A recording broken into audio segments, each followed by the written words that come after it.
شہر خلق خدا بن کے ایک آسرا آ گیا آ گیا.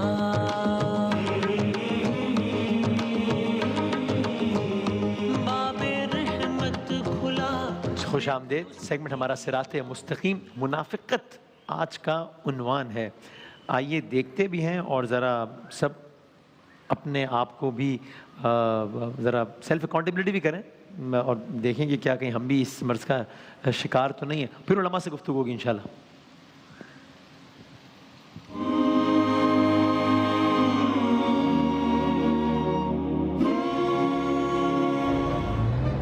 ارے نومی بیٹا جلدی لو, یہ انڈا ختم کرو. لو بیٹا کھاؤ کھاؤ جلدی کرو, وین آنے والی ہے. اور یہ لو, یہ سینڈوچ کون کھائے گا؟ لاؤ میں کھلاتی ہوں, جلدی کھاؤ, وین آ جائے گی. اوہ وین آ گئی, لو جلدی دودھ پیو. چلو چلو چلو چلو چلو چلو, یہ لو بیگ, جلدی جلدی جلدی جلدی بیٹا ادھر سے جلدی جلدی. یہ پانی کی بوتل کون لے کر جائے گا؟ لو پاگل ہے, دیکھو ناشتہ بھی نہیں کر کے گیا یہ تو. آپا سوری, میری آنکھ نہیں کھلی, رات کو نیند نہیں آتی, صبح اٹھا جاتا نہیں ہے. تھینک یو, آپ نے اس نومی کو وین میں بٹھا دیا, ورنہ ٹیچر تو مجھے ہی بولتی نا.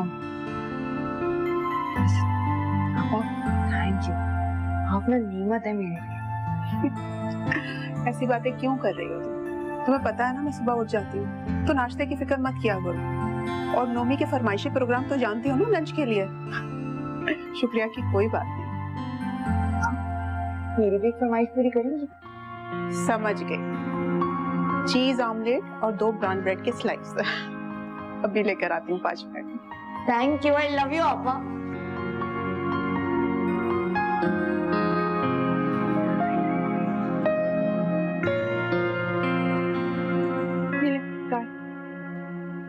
تھینک یو. یہ ضرور کوکا بھابھی لے کر آئی ہوں گی. ہاں انہیں کا چھوڑا ہوا سوچا ہے. ادھر دیں. آپ کیا اتنے غور سے دیکھ رہے ہیں کہ آپ واقعی میں آپا کی شادی کرانی ہے؟ ہاں تو میں کیوں نہیں کروانی, ساری زندگی انہوں نے میری وجہ سے شادی نہیں کی. اب میرا فرض بنتا ہے کہ اپنی بڑی بہن کو اس کے حصے کی خوشیاں دوں. سوچا بھی ہے آپ نے, ہمارا کیا ہوگا؟ نومی کا خیال کون رکھے گا؟ میرے ساتھ گھر کے سارے کام کاج. کام کیسے کام؟ یار مجھے تو لگتا ہے تم نے میری آپا کو نا ماسی سمجھ لیا. ہاں تو ماسی کو سمجھتی ہوں. ماسی ماں جیسی میرے لیے, نومی کے لیے, اور آپ کو بھی زندگی بھر انہوں نے ماں کی طرح ہی پالا نا. تو دیکھیں ماں سے ہی گھر میں رونق ہوتی ہے نا. اب اپنے گھر کی رونق کو کیسے کسی اور کے گھر میں بھیج دیں؟ نا بابا نا, میں نہیں کراتی آپا کی شادی, میں نہیں جانے. حیرت ہوتی ہے مجھے کبھی کبھی تم پر. کس بات کی؟ تمہاری سوچ پر.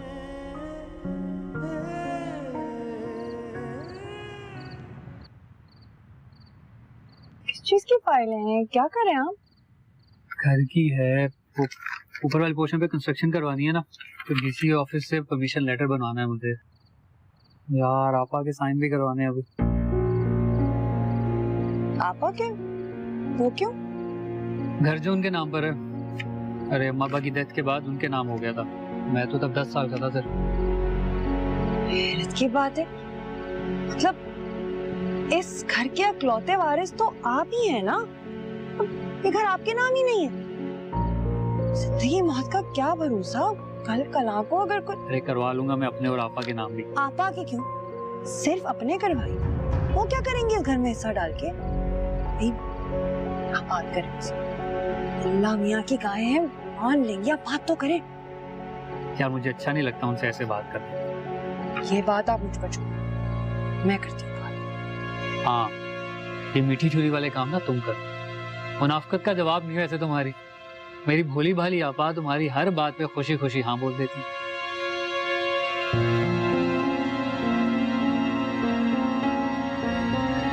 سچ کہہ رہی تھی آپ. آپا کو شیشے میں اتارنا کوئی مشکل کام ہی نہیں ہے.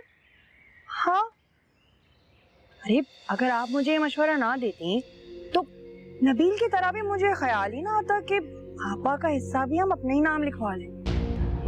ہاں نا, انہیں کیا ضرورت ہے اس حصے کی؟ کون سا ان کے آگے کوئی بال بچے ہیں؟